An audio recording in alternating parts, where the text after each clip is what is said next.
Ray. Why not to be a Toastmaster? Why not to be a Toastmaster? Indranil, Ray.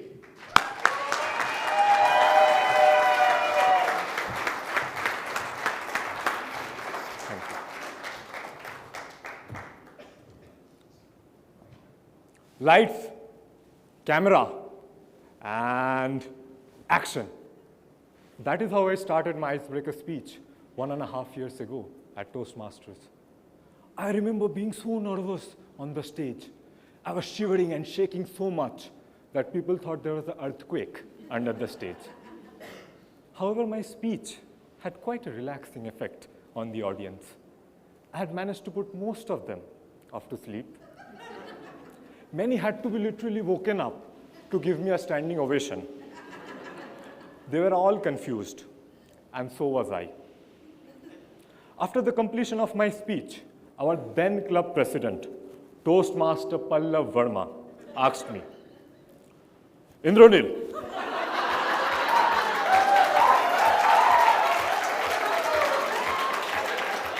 why did you join Toastmasters?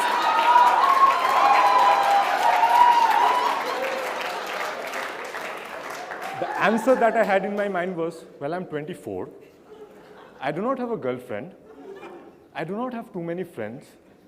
I literally have nothing better to do on a Saturday evening. Plus, there will be chips and cookies to take care of my evening snacks. What else do you need? However, of course, I could not say that. So I went ahead and told I'm here to improve my communication and leadership skills. It has been quite some time now that I've been a part of Toastmasters. My actual friends have now been replaced by my Toastmasters friends. My actual family has now been replaced by my Toastmasters family. My actual girlfriend. Well, let's not get there. And now I have grown absolutely sick and tired of Toastmasters. Contest chair, fellow Toastmasters, and people who have not yet made the same mistake that I have.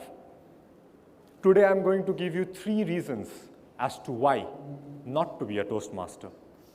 Reason number 1, Toastmasters talk way too much. If you ask any Toastmaster what is his favorite pastime, he would say talking. I used to always wonder why our past president Neha comes and tells stories at the start of every meeting. Once upon a time, Gautam Buddha was born. They had no relevance to Toastmasters. But then I realized she loves to talk. Give her any chance and she would start talking. Recently, our cook had made poha for breakfast.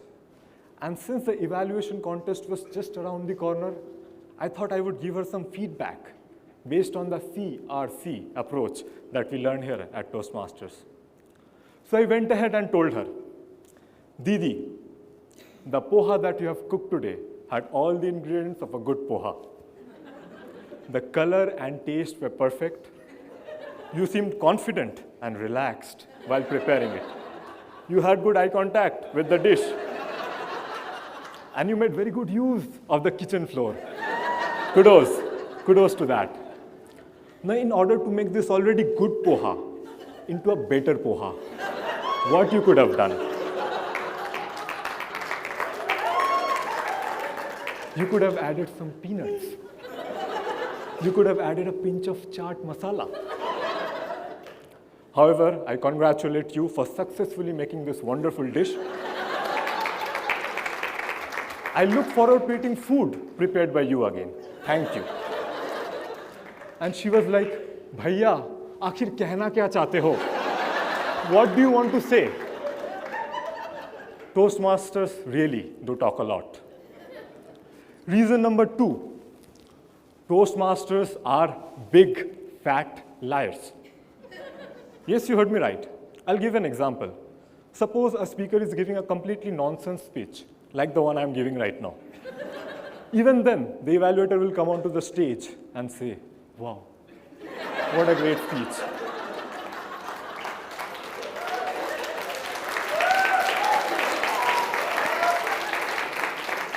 Note that any speech you give here at Toastmasters is already a great speech. The evaluator will go on to say your speech was so mind-blowing that after hearing it, I've forgotten my own name. Who am I? You are like Barack Obama in an Indian accent.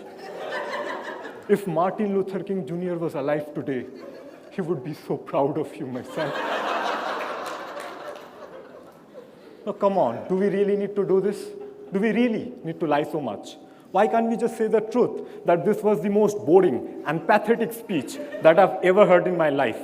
And all the while I was listening to it, all that I was thinking was, what a waste of time. Reason number 3, Toastmasters clap way too much. In every meeting, I feel like I've come here to practice clapping.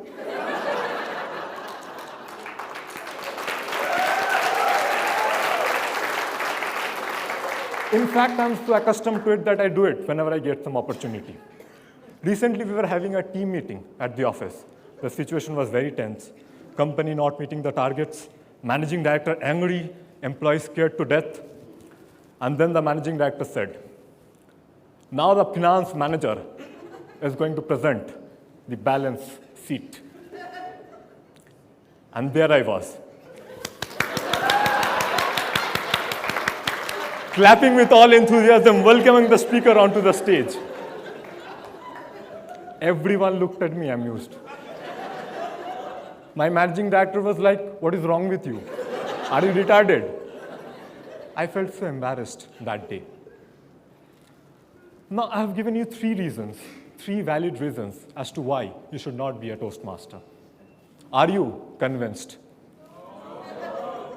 Well, you should not be, because I myself am not.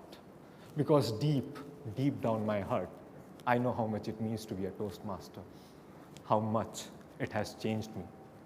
As it is rightly said, Toastmasters is not just a platform for public speaking. In fact, it's a way of life.